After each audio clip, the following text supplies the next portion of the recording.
আসসালামু আলাইকুম। আজকে সুন্দর একটি নাস্তা বানাবো বাচ্চাদের জন্য। পরোটাই বানাবো ভিতরে কিছু দিয়ে, যা বাচ্চারা খুব খেতে পছন্দ করে। তো এখানে আমি রুটি বেলে নিচ্ছি। এই রুটিগুলোর মাঝেই কিছু দেব। একটা করে রুটি বেলে তারপরে এর মধ্যে চিনি, দুধ এগুলো দিয়ে আরেকটা রুটি দেব। বাচ্চারা কিন্তু সবসময় রুটি দেই, অনেক সময় রুটি খায়, অনেক সময় রুটি খেতে চায় না, মাঝে মাঝে পরোটা খায়, আরেকবার পরোটা খেতে চায় না। তো এভাবে মাঝে মাঝে বানিয়ে দিলে বাচ্চারা খুব শখ করে খায়, ওদের কাছে দেখতে ভালো লাগে। এই জন্য আমি বাচ্চাদের জন্য আজকে বানিয়ে নিচ্ছি। এরকম আপনারা চাইলে ছোটো বাচ্চা ঘরে থাকলে বানিয়ে দিতে পারেন। আমরা জানি সবাই, আবার অনেকে জানি না। এই যে আমি পরোটার উপরে প্রথমে তেল দিয়ে নিলাম, তারপরে চিনি দিয়ে দিচ্ছি। পুরোটা পরোটার মধ্যে চিনিটা যেন ছড়াই দিতেছি। এরপরে এর মধ্যে আমি গুঁড়া দুধ দিয়ে দিব। চাইলে একটা পরোটার ভিতরে এরকম দিয়ে ভাঁজ করে সেটা আবার বেলে নেওয়া যায়। তো আমি এখানে ওইভাবে করতেছি না। আমি এখানে একটা পরোটার ভিতরে দিয়ে তারপর এর উপরে আরেকটা পরোটা দিয়ে তারপরে একসাথে মিলিয়ে দিচ্ছি। এতে করে আমার পরোটাটা আর বেলা লাগতেছে না। শুধু সাইড দিয়ে চেপে চেপে একটু কেটে কেটে দিয়ে মুড়িয়ে দেব। এতে দেখতেও সুন্দর লাগবে, বাচ্চাদের কাছে দেখতে ভালো লাগবে, ওরা পছন্দ করে খাবে।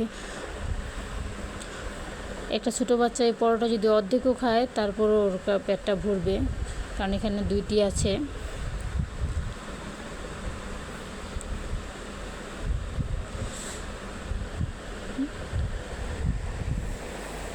যেভাবে আমি একটু একটু করে কেটে তারপর মুড়িয়ে নেব।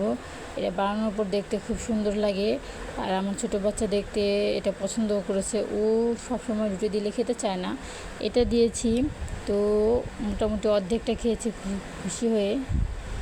বলতেছে যে চাঁদ সানফ্লাওয়ার, সূর্য ফুটেছে, এরকম আর কি। যে আমি দুইটি বাচ্চার জন্য দুইটা বানিয়ে নিয়েছি। এখন এগুলো ভেজে দিব ওদেরকে।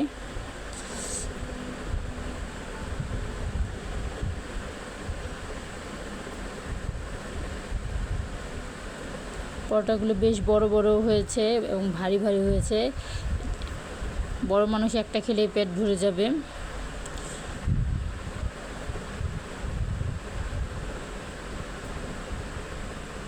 চাইলে আপনিও বানিয়ে নিতে পারেন।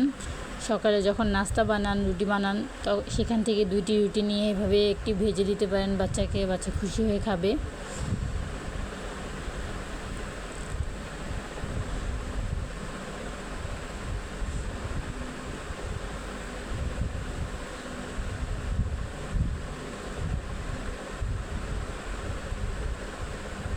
এভাবে সুন্দর করে ভেজে নিলে দেখতেও সুন্দর লাগে। বাচ্চাদেরকে যে কোনো নাস্তা একটু সুন্দর করে সাজিয়ে দিলে ওরা পছন্দ করে খায়। ওরা যদি খেতে নাও চায়, এরপরও দিলে কিন্তু ওরা পছন্দ করেই খায় এবং খুশি হয়ে যায়। বাচ্চাদের খুশি তো সবচেয়ে বড় জিনিস, আর কি লাগে।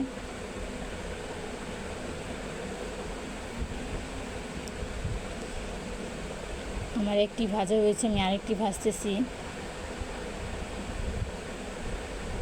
এই যে দিয়েছি